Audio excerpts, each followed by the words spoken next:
Futa kila kitu ambacho hakikusogezi kufikia malengo yako. Jiulize swali moja. Je, hili tendo naloenda kufanya au huyu mtu ambaye yupo karibu yangu, je, haya maamuzi ninayotaka kwenda kuyafanya inaongeza ama inapunguza nafasi yangu kufikia malengo yangu niliyojiwekea? Je, huyu mtu ambaye ninakutana naye kila siku tunaenda kufanya vitu tofauti tofauti vinaongeza hivi vitu, au na yeye na ninavyokuwa naye vinaongeza nafasi yangu mimi ya kufikia malengo nilionayo, au vinazidi kupunguza nafasi yangu ya mimi ya kufikia malengo nilionayo? Na kitu kizuri ni kwamba ni black and white. Wewe moyoni mwako na kichwani kwako unafahamu vizuri. Yaani hao majamaa walioko around mimi, unajua kabisa ukijiuliza hili swali, huyu amna, huyu tunapoteza muda tu, huyu kweli tunakaribia, huyu tunakaribia, huyu hapana.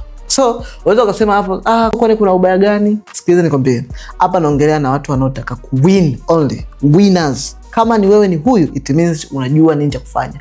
Futa, fukuza, achana nao, jiweke mbali. Na ili kuweza kuachana vitu inabidi kureplace, ndio utaweza kupata solution.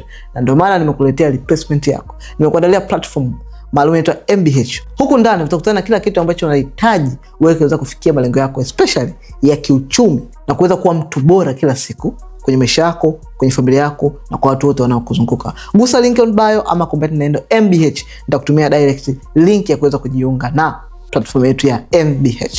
Acha kupoteza muda huko.